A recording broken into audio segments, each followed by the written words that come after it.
members of Vital Statistics. So I came here in '84. Yes. And I've set up 4 theatre companies, Vital's being one of them, the last one. And so I came here in '84 and with 2 other people, Margie Fisher and Roxy Bent, we set up Vital Statistics. Partly because we were all performers. I'd come from a circus background, so I'd been working in Women's Circus in Melbourne, Circus Oz, a whole number of circuses. So we wanted to do theatre that was challenging and looked at women's issues and stuff like that, but for a general public audience, not just a women-only audience. So, and there wasn't anybody writing that kind of stuff. So we set up our own company, because that's what we kind of did in those days. And I stayed for 8 years and then left, and I then became artistic director of what was Port Youth Theatre Workshop in those days in Port Adelaide. And over the course of time, I was there for 4 years, but over the course of my time there, Port Youth became an Indigenous organisation. So I was kind of the artistic director that bridged that changeover or that transition. So how does it become an Indigenous group? By developing the Indigenous program, and we set up a kind of a mentoring associate directorship. We trained a board. The Indigenous program became autonomous, and there was a non-Indigenous program, and they did, cross over. And then the Indigenous program was becoming bigger, and there was obviously a great need for it to. So I was going to say you had to go out and find people, or it was just something that was naturally happening? It was something that was naturally happening, and it was, growing at a rapid rate. And part of the success of it, and I think is really key in any Indigenous organisation, was Auntie Josie Agers, who was the elder.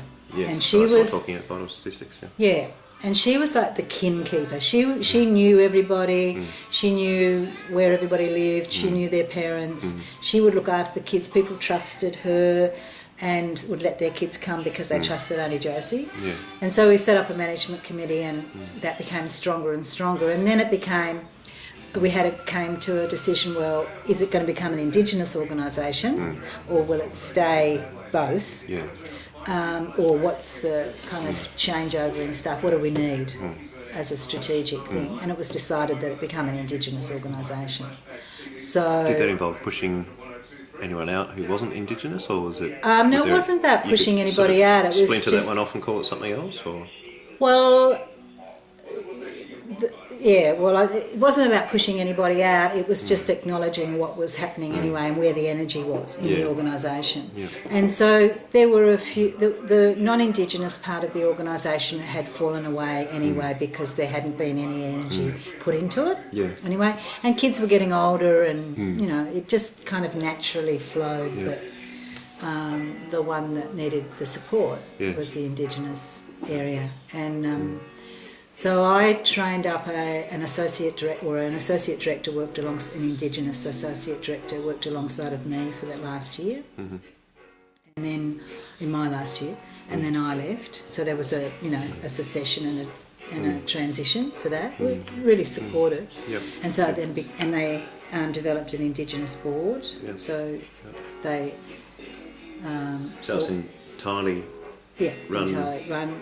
And managed by Indigenous people. They employ non-Aboriginal staff for some things, tutors and company manager if need be, or production managers or whatever. So it's not that they're based in Port Adelaide. Yeah. They're called Kururu Indigenous Youth Performing Arts, and they're in St Vincent Street. And they have Auntie Josie's there now. So Auntie Josie stayed, still there. I mean, she's been there since the early 80s. Yes. No, since the early 90s. Sorry. And because it was 95 when I took over. It was set up, Port Youth was set up by a woman called Susan Didder. And so now it's a really thriving, it's amazing. Like, in those early days, there used to be an old Holden factory, which is now an empty space near the Birkenhead Bridge. And Port Youth Theatre Workshop, set up by Susan Didder. Port Adelaide it was called Port Life, but it became the Port Arts Community Centre and Vital Statistics, all shared that building, and it was like a hub, an arts hub in the mid-80s, so from 84 on. That building got burnt down, and then so those groups split, and Vitals went to Waterside. Port Community Arts Centre went to the next to the Visitor Information Centre, where that gallery, the Black Diamond Gallery is. That's Port Community Arts Centre. Yeah. And which is a nice space. Yeah, it's a lovely space. Yeah. And Port Youth then tried to find somewhere around Port Adelaide and moved to various locations, and is now in St Vincent Street. So those organisations were really quite strong and all started around the same time. On their 21st anniversary, I organised an exhibition at the Port Community Arts Centre, which looked at the history of those three organisations and other community organisations in the port, and like the strength of that arts program and cultural development, community cultural development that had been happening in the port for a long while, and the networks that it created. And you went and did that because? I think it's really important to look at history and acknowledge. Did the momentum come from you, or was there something that was? Well, I knew that it was 21 that years. drew you to. Yeah. Well, I knew that there was 21 years history there, and I'd been associated with all of those companies in one way or another, and I keep a lot of documentation. I've got trunks and boxes of stuff. So I was going to say, what's the paperwork like? Well, there's doing all this stuff. There's a lot of it. And I want to be able to put it out there and get rid of it. I think that each time I do one of these projects where I put it out there that I'll get rid of the stuff, but it hasn't happened like that yet.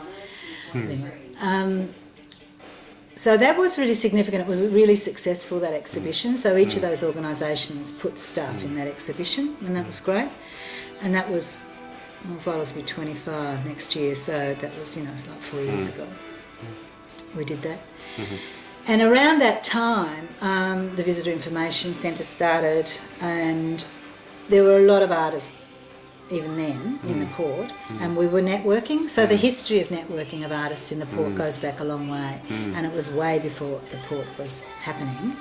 Well, we're still waiting for the port to happen. That's right. Anyway, it seems to be around about the time that the port was going through an economic slump that the artistic community really started to grow up. Is that right? Was that because of the availability of a lot of spaces? Well, yeah. Well, we thought so, and yes, there were a lot of spaces down here. Also, the State Bank at the same time had a low-income housing loan scheme, so a lot of people were able to buy houses down here. I bought this house, other people, were able to buy houses. So if you had a low income, you could actually get your foot in the door, and it was cheap. And it's an interesting area because it's got that maritime history, it's got Indigenous history, it's got working class history, and so there's a lot of cultural kind of overlays. Yeah, and people started, and so artists started moving here so around about 25 years ago? Yeah. Oh, look, there were already some here, obviously, and then they just came out of the woodwork more. But a lot did move down, and we thought that there would be lots more buildings available, but I know this because Port Youth was looking for venues, and we were going to all these old buildings, beautiful old buildings, obviously, that are in Port Adelaide, and we couldn't rent any of them, and they just wouldn't. It was really hard to rent because the rents were so high. And I remember at one stage I said to a real estate agent, why can't we use these buildings? Like, we're an arts organisation, we could just be doing so much down here. And he said to me, well, basically, if somebody's got a building and they've got a price on it, if they rent it out to you at a lower price, they're going to lose money because they can write off the money that they're asking for. So we couldn't get a footing. I mean, and there is a myth that we came here because there were, but we did come here because it was cheap to live here. But it's always been hard to get a venue, get a space down here.